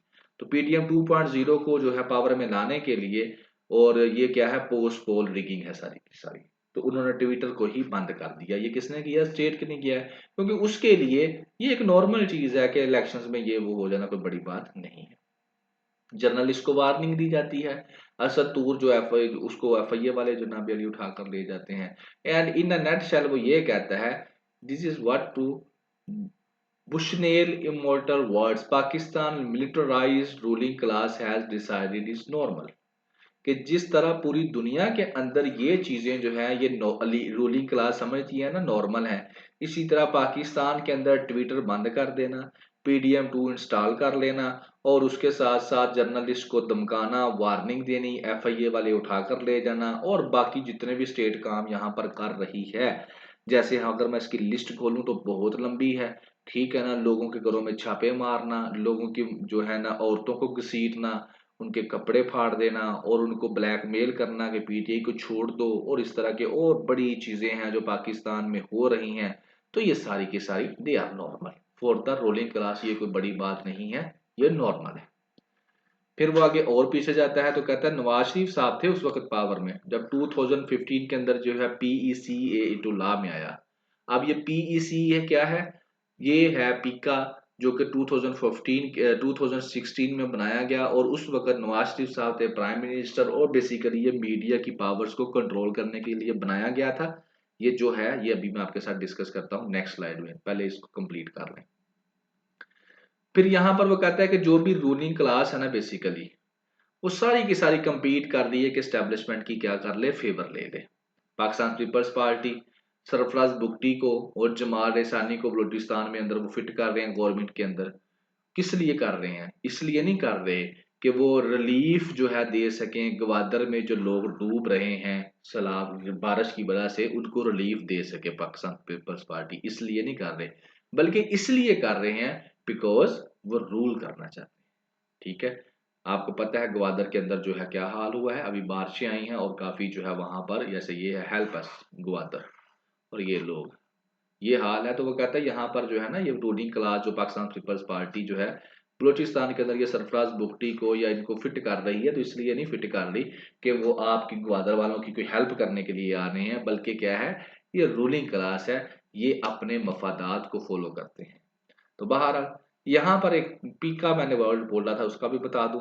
Prevention of electronic crime act 2016 ये बनाया गया था जी 2016 के अंदर। नेशनल असेंबली पाकिस्तान बनाया था, उस वक्त प्रेसिडेंट जो थे ममनून हुसैन साहब थे।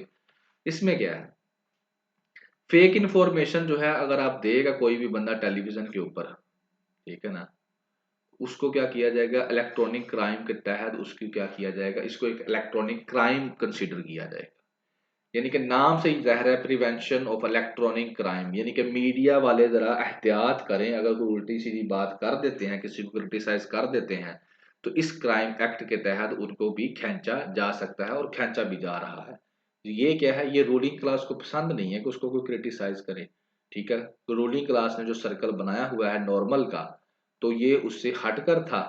मीडिया वाले जो है उस नॉर्मल स्ट्रक्चर को चैलेंज कर रहे थे, तो रोलिंग क्लास ने फिर क्या किया, ये एक पीका बनाया ताकि इसको भी नॉर्मल कैटेगरी में वो लेकर आए। बहरहाल इसके अंदर वो आपको मुख्तलिफ किस्म की उसने बातें बताई। तो मैं जो आपको बात बताऊंगा, being a student of competitive exam, being a student of this globalised world, अपने जहन में एक चीज जो है वो छाप लें।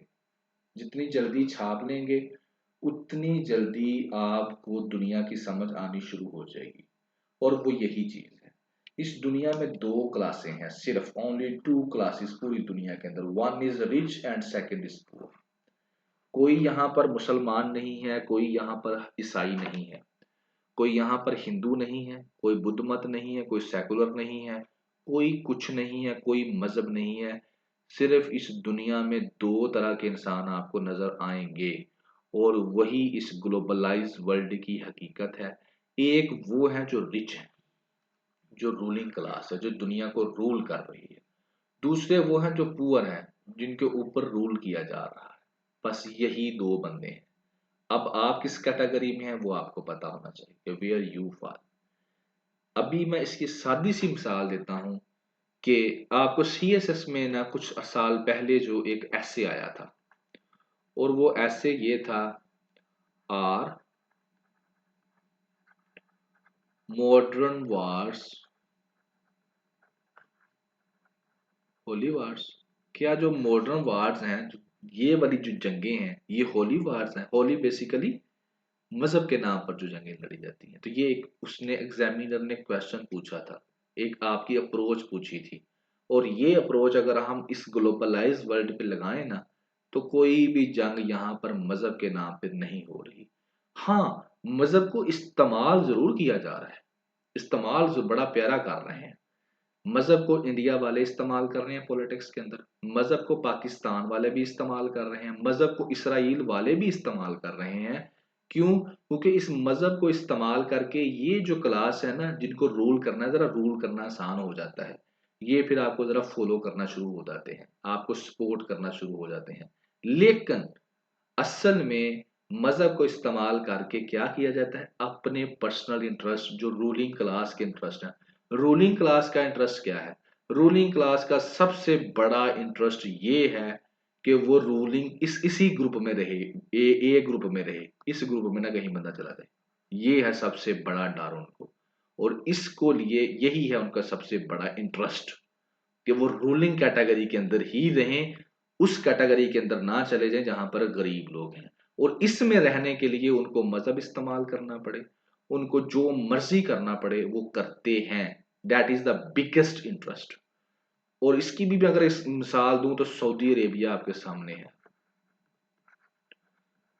ये है आपके सामने एक जिंदा मिसालें दे रहा हूं, जो आप सुन भी सकते हैं और समझ भी सकते हैं। गजा कुछ ज्यादा दूर नहीं है, 30,000 मुसलमान जो है उसकी डेथ हो गई है। बच्चे, औरतें, औरतों को क्या किया जा रहा है, सेक्सुअली हरासा किया जा रहा है, औरतों का रेप किया जा रहा है, बच्चे छोटे छोटे मारे जा रहे हैं, और सारे जितने भी इंटरनेशनल लॉ से सबकी वायलेशन हो गई है। मुसलमान 57 कंट्रीज हैं, Saudi Arabia is one of them. मान लिया बाकी गरीब है, क्या ये गरीब है? क्या इसके पास पैसे नहीं है? क्या किया लिया इन्होंने? क्यों नहीं ये बोलते? और इसके ना बोलने की एक वजह यही है कि यहाँ पर है, आपको पता है क्या है, एक किस्म का शहजादा साहब बैठे हैं, खिलाफत सिस्टम बनाकर बैठे हुए हैं। उनको पता है कि अगर हम बोलेंगे तो यूएसए क्या करेगा, डेमोक्रेसी का नारा लगा देगा इधर सऊदी अरेबिया के अंदर। और डेमोक्रेसी का नारा लगने की देर है, हमारी ये सारी बादशाह दिनों में गायब हो जानी है यहाँ से, कि वहां पे जल्द से जुलूस निकलने, प्रोटेस्ट करवाना शुरू कर देगा, फंडिंग कर देगा। तो हमारा तो काम गया। तो अपने पर्सनल सुकून के लिए कि हम रूलिंग कैटेगरी में ही रहें, खामोश। इसके अलावा और बड़ी डिस्कशंस हैं, तो बातें से बातें जितनी मर्जी करते रहे यहाँ पर निकलती जाएंगी। तो बहरहाल इंटरनेशनल रिलेशंस को पढ़ना है, कॉम्पिटिटिव एग्जाम्स को पढ़ना है। आपकी जो भी अप्रोच हैं ठीक है, आप अपनी अप्रोच को अपने पास रखें, समझें, लेकिन एक चीज ध्यान में रख लें, this world have two groups, only two groups. One is rich and the other is poor. Poor मारता है नेशनलिज्म के नारे, रिच नहीं मारता नेशनलिज्म के नारे। रिच मारता है इंटरनेशनलिज्म का नारा। रिच जो है उसका कोई मुल्क नहीं है, वो जिस मुल्क में चाहे जाए, ग्रीन कार्ड ले ले, जो भी कार्ड्स हैं इनके ले ले, नेशनैलिटी ले ले, उसको मिल जाएगी। आज वो पाकिस्तानी है, कल वो लंदन चला जाए, परसों वो कनाडा चला जाए, पूरी दुनिया उसकी है। जिस मुल्क में जाएगा सब उसे कहेंगे वेलकम सर, कोई नहीं पूछेगा तुम्हारा मजहब क्या है। हर मुल्क उसे कहेगा welcome because he has money. दूसरी तरफ है पुअर। पुअर जो है उसको उस वो मारेगा नेशनलिज्म के नारे, क्यों? क्योंकि उसको कोई और रखता ही नहीं है, उसको कोई अपने मुल्क में इंटर ही नहीं होने देता, क्योंकि वो गरीब है। So these are the realities. तो इन रियलिटीज पे रहेंगे तो ही आपको समझ आएगी असल दुनिया की। और ये रियलिटी आज की नहीं है, ये जब से इंसान पैदा हुआ है तब से ही है। पिंड का चौधरी जो होता है उसके पास क्या होता है? क्या उसको पर लगे होते हैं? बस उसके पास जमीन ज्यादा है। फिरौन के पास क्या ज्यादा था? पैसा ज्यादा था। और उसके पास क्या था? उसी पैसे से वो क्या करते थे? फौजी वगैरह रख लेते थे। And that is the reality. History में भी यही है और यही है, सिर्फ ओनली मनी डिफाइन इट। बाकी जितनी मर्जी आप डिबेट करते जाएं, जो मर्जी करते जाएं, वो ठीक है, वो एग्जिस्ट करती हैं थ्योरीज, बट प्रैक्टिकली प्रैक्टिकली इस दुनिया को जो चला रहा है, ये दुनिया का जो सिस्टम चल रहा है, आका और गुलाम का जो रिश्ता बना हुआ है, इस दुनिया के मामलात के अंदर बात कर रहा हूँ। एक बॉस है, और बॉस क्या है? रिच मैन है। और दूसरा है आपका पुअर, सर्वेंट है। सर्वेंट के कोई राज नहीं है। ये जो रिच है, वो रिच क्या करता है? लाज बनाता है इसको कंट्रोल करने के लिए। ठीक है, यानी कि अगर मैं इसको और एक्सप्लेन तो इसको मैं बड़ा कर सकता हूँ, जितना मर्जी यहाँ पे बोलता जाऊँ, ये बात जो है बहुत लंबी भी हो सकती है। यानी कि दुनिया क्या है जी, बेसिकली ये देखें स्लाइड।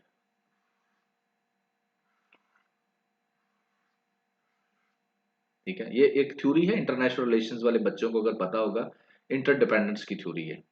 ठीक है ना, आई थिंक सो यही नाम था इसका। तो ये क्या है? फॉर एग्जाम्पल अगर आप कह सकते हैं ना, एक ये वाला है, एक दुनिया का एक हिस्सा है, यहाँ पर क्या है? एक ए है और एक बी है। फिर अगला अगला आ जाए, एक ए और एक बी। सुन लेंगे बस, ये उसके बाद मैं इसको खत्म करता हूँ। ये एक्स्ट्रा चीज है लेकिन दैट विल हेल्प यू। ये जब बहुत ज्यादा रिच है, वेरी मच रिच, समझ लें ये ए प्लस कैटेगरी के रिच है, ये ए कैटेगरी के रिच हैं, ये रिच हैं आपके बी प्लस कैटेगरी के, और ये रिच हैं आपके कौन सी, आप इसको कह लें सी प्लस कह लें। अब ये सी प्लस का ग्रुप है जो रिच है। अब यहां पर भी दो कैटेगरीज आपको मिलेंगी। जो बी है वो करेगा ए के काम, ए को सर्व करेगा, ए सर्व करेगा इसके बी को, और ये बी सर्व करेगा इस ए को। ये ए सर्व करेगा इसके बी को, इसकी लोअर कास्ट को, और ये जो सर्व करेगा इस ए को, और ये ए जो अमीर है ये इस ए को सर्व करेगा। And ultimately that is the powerful one. ठीक है, तो बेसिकली पूरी दुनिया में, ये मैं इसलिए बना रहा हूं, ये समझ लीजिए विलेज लेवल के ऊपर बात कर लेते हैं। ये गांव है, गांव में ये गरीब है, ये अमीर है। ये आप आ जाए आगे, आप लोग आ जाए जनाब अली सिटी लेवल पे आ जाए। ठीक है। अब गांव का जो चौधरी है वो सिटी का जो लोअर लेवल का बंदा उसके बराबर है, यहाँ पर कोई बड़ी बात नहीं है। लेकिन यहाँ पर अमीर एक और कैटेगरी भी है, ये सारे के सारे अब इसको सर्व कर रहे हैं। फिर आ जाए आगे, आप सिटी से आप निकले स्टेट लेवल पे आ जाए, तो ये सारे के सारे सिटीज जो हैं इस स्टेट के इसको सर्व करेंगे। अब स्टेट से पूरी वर्ल्ड लेवल पे आ जाए, अब पूरी दुनिया की जो स्टेट्स हैं वो किसको सर्व करेंगी, इनको सर्व करेंगी। इस तरह से जो फाइनल बात है वो ये है कि इस दुनिया में ये अपने जहन में बैठा लें कि सिर्फ दो कैटेगरी के ग्रुप्स हैं, फिर ही आपको समझ आएगी। अगर आप मजहब का नारा लगाते रहेंगे, ब्लाइंड होके बातें करते रहेंगे, हवा में बातें करते रहेंगे, तो फिर करते रहें, कुछ नहीं बनने वाला।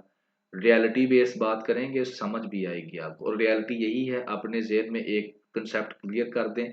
इस दुनिया में कोई मुल्क किसी मुल्क का कोई रिश्तेदार नहीं है, कोई मुल्क किसी मुल्क का कोई भाई नहीं है। हम नारे मारते हैं ना, भाई है वो मुसलमान है वो हमारा, कोई भाई नहीं है। हमारी ईरान हमारा पड़ोसी है, उसके साथ हमारी थोड़े दिन पहले मिसाइल हमने मारे। अफगानिस्तान के मुसलमान है, जंग की नहीं मारी उनके साथ मुकरी, रोज उनके साथ हमारे मिसाइल वो मार रहे हैं, हम उधर से मार रहे हैं। ठीक है। सऊदी अरेबिया है, यमन के साथ उसकी लगी थी, यमन में बच्चे भूख से मर गए, सऊदी अरेबिया ने मारे, कोई मसला नहीं है। ठीक है। तो ये जो है, अगर यहाँ पर टफ बातें करूँ ना, उतने फलस्ती इसराइल ने फलस्तीनी नहीं मारे जितने जो है यमन और इसकी सऊदी अरेबिया और यमन की हुतीस की जंग की वजह से बच्चे कहत से भूख से मर गए।